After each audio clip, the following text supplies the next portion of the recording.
Олон улсын чихрийн шижингийн холбооноос гаргасан тооцоолоор бол нэг 100 мянган хүн чихрийн шижинтэй байж магадгүй гэсэн ийм тооцоол байдаг. За одоо бидний бүртгэлээр бол нэг 25 мянган хүн онцлогдож бүртгэгдсэн байна. Тэгэхээр энэ юуг харуулж байгаа нөхөр манай онцлогоо нэг 25% байна л гэсэн үг. 75% нь бид нар олруулж чадахгүй байна. Тэгэхээр энэ эрт илрүүлгийн асуудлыг одоо яаралтай сайжруулах хэрэгтэй байна. За энэ онцлогдсон хүмүүсийнх нь 95% нь хяналт муутай. Тийм учраас одоо энэ бөөрийн хүндрэл, зүрхний хүндрэл, за бусад эргэтэн тогтолцооны хүндрэл гараад ингээд эрүүл мэндээрээ эдийн засгаараа ингээд хохироод байна. За ийм учраас энэ чихрийн шижин бол нийт эрүүл мэндийн зардлын нэг 20 орчим хувийг эзэлдэг. За хувь хүндээ бол асар их олон хүндрэл гардаг. За энэ нь одоо хөдөлмөрийн чадварыг алдуулдаг. Дээрээс нь одоо эдийн засгийн дарамтанд оруулдаг ийм айхтар өвч юм аа. Тийм учраас энэ тогтвортой хөгжлийн одоо зорилтуудыг хэрэгжүүлэхийн тулд энэ өвчнөөс сэргийлэх, одоо сайн хянах, энэ хүндрэлээ сэргийлэх ажлыг одоо өөрөлдвөл туслан зөвлөгөөгээ боловсронгуйлах талаар одоо яаж ажиллах вэ гэдэг ийм зөвлөмжийг эндээс гаргана. За тэгээд энэ холбогдох байгууллагуудад танилцуулаад ингээд чихрийн шижингийн туслан зөвлөгөө одоо эрс сайжруулна гэсэн ийм хүлээлттэй ажиллаж байна. За манай дүүрэгт нийтдээ яг чихрийн шижингийн хяналтаар бол 2472 хүн хяналтанд байдаг. Хүн амынхаа тоогоор болохоор манай дүүрэг болохоор 209 мянган хүн амтай. Тэрнийхээ 10% нь бол чихрийн шижин өвчнөрөө бол хяналтандаа байдаг. Хүмүүс нь болохоор эм тариа одоо төрөөсөө үнгүй эм тариагийн хангамж аваад байждаг. Урьдчилан сэргийлэх үйлчлэгийг болохоор манай дүүрэг болохоор Баянгол дүүргийнхаа хүрээнд ажиллаж байгаа төрийн байгууллага, төрийн бус хувийн хвшлийнхантайгаа хамтраад нийгмийн эрүүл мэндийн төвөөсөө хамтраад яадаг нэг урьдчилан сэргийлэх үйлчлэгийг хамрагдуулдаг ажилчдын тэндээсээ сахарын өвчин илэрсэн хүмүүсээ хяналтандаа авч одоо эмчилгээ онцлогыг үргэлжлүүлээд хийгээд явдаг. Ерөнхийдөө бол яг хийгдэж байгаа ажил болохоор бэрхшээлтэй юмнууд бол байна. Нэгэнтээ бид нөгөө бүхэл бүтэн дүүргийн хэмжээнд чихрийн шижинтэй тэгээд бас өөр өвчтэй хүмүүсээ хамруулж байгаа учраас кабинет маань бас жоохон жижигхэн байдаг. Эмч сувлагчтайгаа нэг өрөөнд суудаг. Сургалт явуулахад нэг 2 зэрэг ярьдаг. Тийм учраас анх онцлогдож байгаа хүмүүс чинь юм анх ингээд сонсохдоо 100% ойлгож авахгүй шүү дээ.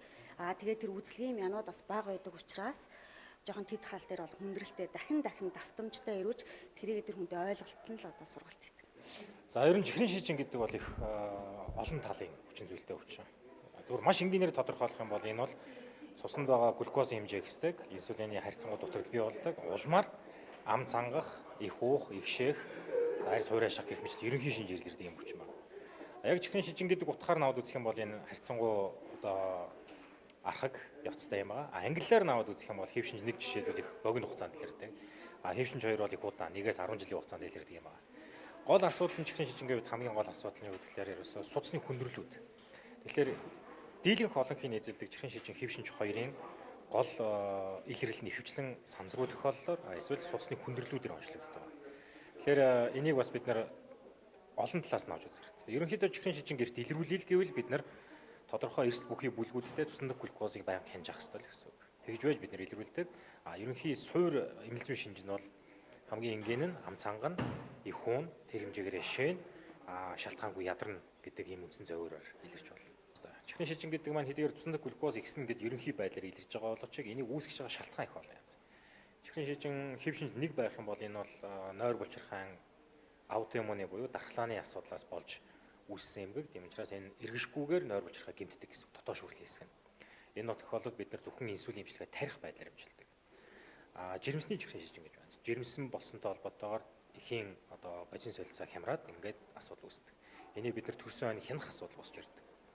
За чихрийн шижин хэв шинж 2 байна. Энэ маань инсулины дүржрлийн шалтгааны улмаас байна уу? Эсвэл инсулины шүүрлийн алдааны улмаас байна уу гэдгээс хамаарат эми эмчилгээ өгөх үү, хавсарсан эмчилгээ авах уу гэдгээс хамаарат. Дээр нь нэмэгдээд тэр хүнд судасны хүндрэл ямар төвшөнд байна гэдгээс хамаарат эмчилгээний асуудал бас өөр болоо явждаг. Тэгэхээр маш энгийнээр хийх асуудал бол ердөө л гаднаас орж ирж байгаа хоол хичээл буюу цусндах глюкозын гол их сурвалж болсон тэрийг хянана. Өөрөөр хэлбэл хоолны дэглэм барина. Бие махбодод байгаа глюкозыг зарцуулдаг гол юм болох хөдөлгөөнийг зохицуулж байна. Аль ч хэлбэр юм бай. Хэв шинж 1 ч бай, хэв шинж 2 ч бай, жирэмсний диабет ч бай. Энд суур 3 эмчилгээ байдаг. Нэгдүгээрт хувь хүний зүгээс маш сайн сургалтанд хамрагдсан байх хэрэгтэй. Энэ өвчний талаар мэдээлэлтэй биш шүү, мэдлэгтэй болсон байх хэрэгтэй байдаг. Хоёр дахь нэг юм хоолны дэглэм барих сурсан байх хэрэгтэй. Гурав дахь нь бол хөдөлгөөний дасгал. Тэгэхээр энэ гурав тулгын гурван чулуун дээр суурилж байж бид нар онцлогоос нь хамаарат инсулин эмчилгээ авах уу, эмийн эмчилгээ авах уу гэдэг асуудал яригддаг. Тэгэхээр энэ талын нэгэнд хэрвээ хувь хүнд чихрийн шижин гэж онцлогдсон бол сургалтанд суух хэрэгтэй. Энэ талын мэдлэг мэдээлэлтэй болох хэрэгтэй. Дээр нэмэгдээд тохирсон эмийн эмчилгээг цаг алдахгүйгээр хийж авах хэрэгтэй.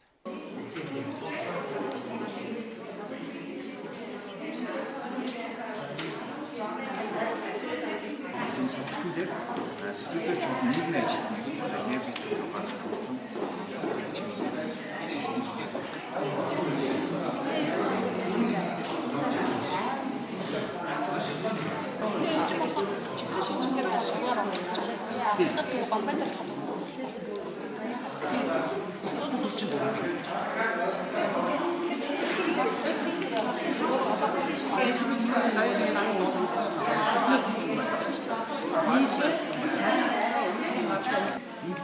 ингэж заахгүй болчих.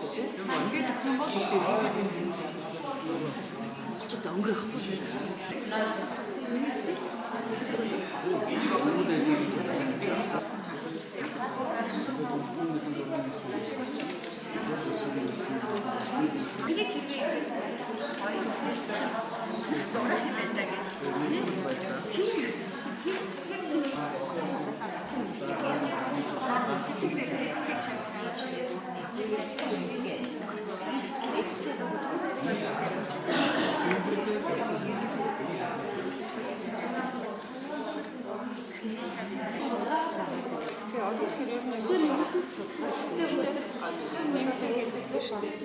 Одоо чиний ярьж байгаа